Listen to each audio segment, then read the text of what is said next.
after the imagining and picturing and idealizing phase, it was an acceptance phase that was my situation. It was tentative action. And that was kind of by testing the waters and maybe I'll speak to this person, see what that person says. Um, Kind of crowdsourcing information. And yeah, like part of that was watching YouTube videos and trying to see, oh, this other Muslim left their home. How did they do it? How were they allowed? And how, like, how did this go? Um, so it was like looking and checking out, testing waters, investigating things slowly and bit by bit, like asking other people who lived by themselves, how did you do that? How did you leave? What are the things that you need to know when you first leave? Because, aside from leaving a violent situation, what are the things you need to know to live independently and be able to be by yourself? And to afford, I know everyone's talking about bills all the time. How can I afford that shit? Like, how do I do all of that? How do you rent a place? Like, how do you pay bills? How do you, um, you know, find stable jobs, find a stable home, find stable housing? Like, how do you do all of these things? Because there's not an obvious guide for it, and there's not something that's gonna, tell you all of those things straight up. You kind of have to be constantly searching for information. So it was a lot of like self-education phase about what are the options, what is the real estate market like, um, what supports are available for people in DV situations, domestic violence. Um, there's professional services like Bonnie's and other services that are local or even, further away that you can check and ask for resources. There's also something called Ask Izzy that gives a huge amount of resources. Um, Around a lot of things. So like it was investigating. It was like, oh, what's this? What's that? What does this mean? What does that mean? And kind of sensing what tools and what resources are actually available. And all of these tools and resources would play a part in me being able to actually do the leaving part and to know what that looks like and how to do that. Yes. So this investigation, this testing the waters, um, whoever you are, wherever you're watching this from, there are local services, or if there's not any local services, there's more state-based services, remote services that you can get in contact with and speak with, and they can help you do things like safety planning. They can help you figure out what you need and how to get those needs fulfilled, and all of the safety stuff. So a lot of, yeah, I just this is loud. Um, yeah, like, so it was like investigating what are the options available to me. How can this help me? But at the stage that I was doing investigating and searching for things, I still didn't really believe that I would leave. I still didn't really believe that this was a thing that I was considering. I was just like, oh, I'm just looking at things online. I'm just doing some research. I'm just trying to, yeah, understand what's out there. It doesn't mean that I'm making a commitment to leave or anything. It doesn't mean that I've made a decision. It just means I'm learning. Um, yeah, so I did a lot of that. And then also, like I said, I was doing therapy. I also started doing more community stuff, like, talking, understanding mental health and things like that, understanding PTSD, trauma. And around this point, I started to, because I was getting some mental health support, I got my diagnosis of CPTSD, which is complex PTSD, complex post-traumatic stress disorder. I think a lot of people know PTSD probably a lot better now than it used to be, but PTSD is, yeah, post-traumatic stress disorder. It's basically how your body reacts after you've experienced one or a specific traumatic incident. It could be something like a car accident, and maybe your PTSD is more around driving. It could be something like, in the typical way that people know it, war, and your PTSD is around, like, that kind of conflict. But what is considered trauma is, it can be varying, and the things that I had experienced through investigation with counselors and with support, I realized actually I've experienced a lot of different traumas and multiple different traumas. Um, and the traumas were happening in my developmental stages. So while I was like growing up and while I was at different stages where, um, it kind of set back some of my development as well. Um, so multiple incidents of trauma, complex, situations around it. That's where the complex CPTSD comes from. You're experiencing multiple different things. And in the response of how your body deals with the trauma, it kind of has its own traumatic response to each incident that you've experienced. And therefore it's like all kind of, concentrated in the body. And CPTSD, the things that I was experiencing was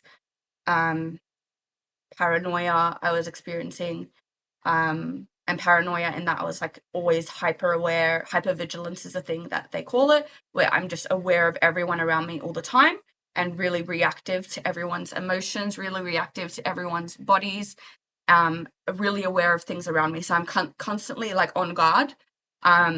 And I never felt really relaxed in any situations. I was also like kind of paranoid, felt like, thank you, Cloud, leave that there, please. Yes. Felt like, not just paranoid in the specific context of the traumas that I experienced in the domestic violence sense, but paranoid even around the world and generally like anyone around me. Thinking that all of these people are trying to, like, are actually plotting to harm me. And then also nightmares, having really intense nightmares, sometimes that doesn't even feel like you can actually wake from. You know, it's like I wake up after this series of nightmares at night and I can't even tell if I'm in reality or if I'm awake. It feels like I'm still in this weird in-between state, and it takes a lot for me to shake myself out of it. And it's really intense. I still have this. These are all things that I still experience, by the way. PTSD is an ongoing thing. Even though I've done so much work around it, these are still, when your body has been through the traumas, it never forgets it. And these are still like responses to even everyday stresses. Like my body reacts very, very strongly. And I want to break down PTSD in a separate thing, but yeah, this is like some of the things that I was experiencing. And then I got that diagnosis while I was still in high school, also of depression and anxiety, and I was starting to understand how all the things that I experienced and continued to experience were impacting my mental health. I was even diagnosed as well with an eating disorder, because I had some traumatic experiences around food and around body image that led me to, develop an eating disorder. And so there were all these things these diagnoses that were coming up, and I was realizing how much pain my environment was actually causing me, and how when I was working towards recovery and working towards getting better, I realized that my environment is continuing to harm me and continuing to put me back into the trauma state. So I won't actually ever recover unless I get out of this environment. So this was another realization that kind of led me to be like, maybe leaving is an option. Maybe leaving is something I have to do to ever be able to be happy. So like it was investigating, it was speaking to different people. I also had a huge, because I've always been spiritually very connected to my faith, very connected to Islam. And it was really important to me that I didn't do anything against my faith. And I think a lot of us in the Muslim community, we grow up hearing that you're not supposed to cut ties. So cutting ties with anyone, family ties, or whatever, is one of the most egregious things in the Muslim community. Like, you can't do that. That's like, you're evil for doing that. And so this was something I stressed about a lot. Like, I'm trying to plan a life that is free from harm. I'm trying to plan a life where I can, like, be okay and like take care of myself. But to do that, I need to do these things. I need to leave. I need to cut contact with some people because they were like creating too much harm in my life. But I didn't want to be doing something against my faith. I didn't want to be doing something that makes me a bad Muslim because it was so important to me to be a good Muslim. And so general community that weren't really educated about the faith, and kind of had more like, when I'd ask them and speak to them about it, they would say, oh no, cutting ties is like the worst thing that you can do. It's haram, which means against the rules in Islam. Yeah, and I just heard from so many people that it was like an evil thing to do. So that was something that still sat and prevented me from leaving. Then I started investigating that. Like, okay, this is what I've been told by so many people. I want to investigate this properly. I want to speak to people who are actually experts and Islamically educated and hear what they say. So I spoke to a few different sheikhs and Muslim experts that that I attended their classes and things like that, and then spoke to them after. And the answers surprised me because the whole community was telling, me in one way or another that this is an evil thing to do, to cut ties with someone. Doesn't matter if they're being harmful for you, cutting ties is evil. But when I spoke to multiple different sheikhs, multiple different, contexts and Islamic, organizations, they all said to me, oh, actually, no, by harming you, by putting you in positions where you weren't safe and actually like physically or even psychologically harming you, they're actually the ones who are cutting the ties with you. So by you leaving and taking yourself out of a context where you're experiencing harm, is you doing the right thing. Like Allah subhanahu wa ta'ala makes rules, has made the faith as a guide for life, has made the faith as a pathway of how to deal with everything. And part of that is when something is harming you, you're not meant to go and embrace harm. You're meant to actually protect yourself, protect your body, protect people around you from harm. And there's a huge core of Islam that is around justice and around not allowing people to be oppressed and removed of their rights, even orphans, one of the most vulnerable classes from our society, preserving their rights, preserving their well-being in every single way that you can. So all of these things, I was hearing for the first time. Because when I spoke to general community, everyone was like, no, you're evil. Like, you're doing so much wrong for that. Like, no, you can't do that. No, you just have to deal with it. And I, for the first time, after speaking to people who are educated in Islam, heard that actually you're meant to get away from harm. You're not meant to stay in harm. If you're being harmed, your rights are not being given, all of these things, because there are rights upon different relationships of what their right to you is and your right to them is. In Islam, that's like something that is, there's a whole wealth of information about what you owe people in relationships. And yeah, this was like a huge shock because it makes sense. It makes sense that Islam says this. Because I knew Islam to be like peaceful. I knew Islam to be protective of you and your well-being. I knew that Allah subhanahu wa ta'ala's rules and practices and guidelines for life are the best because they see harms that we might not be able to see and protect us from it. And this is how I always viewed my faith. When I actually got those answers and that, oh no, Islam says, actually no, Islam doesn't tolerate abuse. Islam doesn't tolerate oppression in any way or form. So no, you're not meant to stay in that situation. That's verbatim things that were said to me. And yeah. that took a while to process. That was like, yeah, part of my investigation thing was actually understanding the Islamic implications of leaving.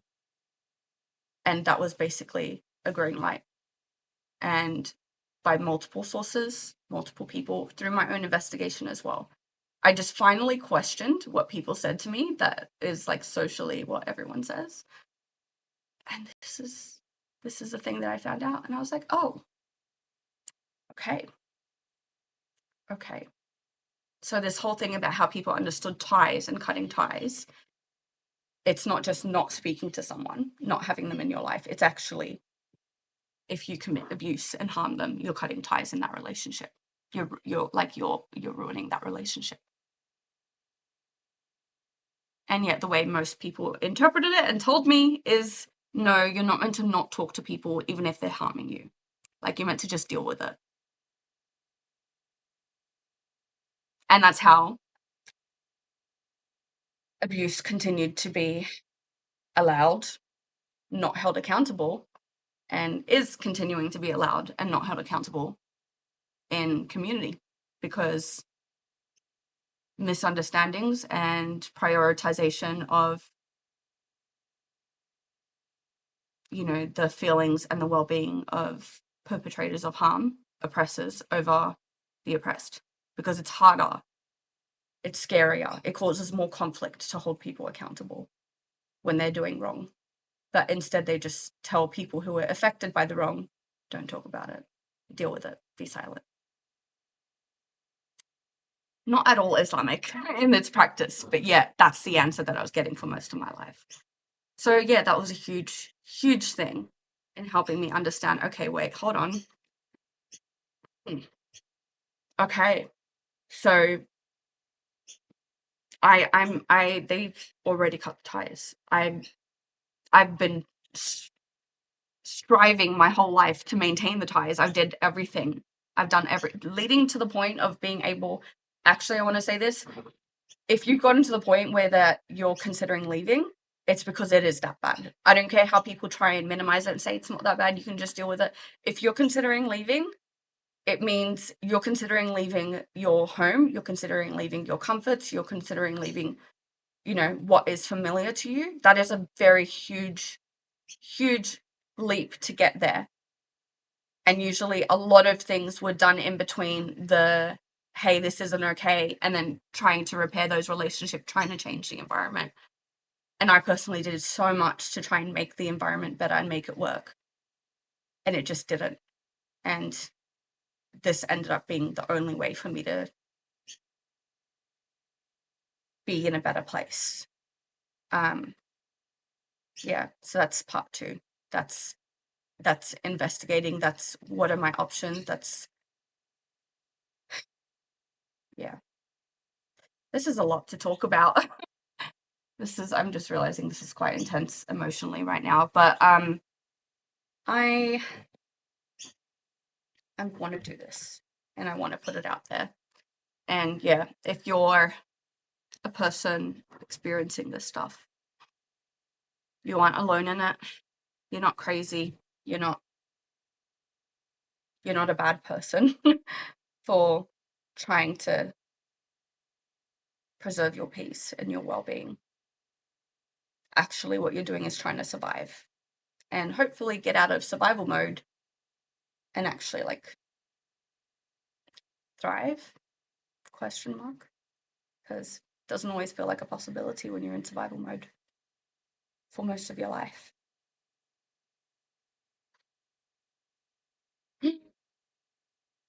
Yeah.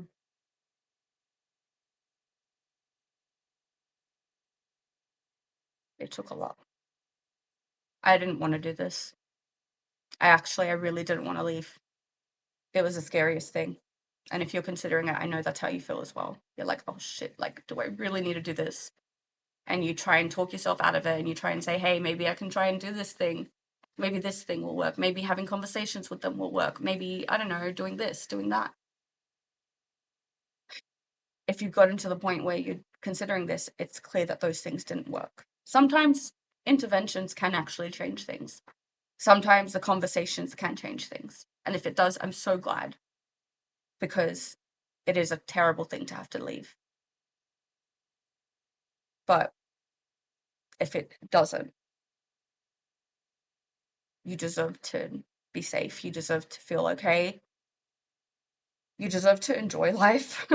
You deserve to not be constantly on edge. You deserve community, wellness, and love and support from everyone around you.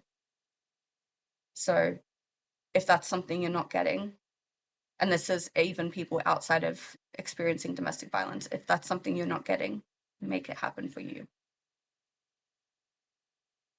Work towards it. Find those people that are home and comfortable and there for you and supportive and hold you accountable for when you're doing messed up stuff, because we all need our loved ones to hold us accountable and say, hey, that ain't right. I absolutely love it when people in my life hold me accountable and be like, hey, remember you did that thing? That was really problematic. Okay.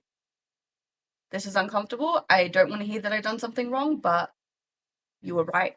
That thing that I'd done without thinking was problematic. Let's think about how we can change that. Let's think about how we can be better. Because that's what humans are supposed to do. Grow and develop, not stay the same way forever and avoid conflict. That's part 2.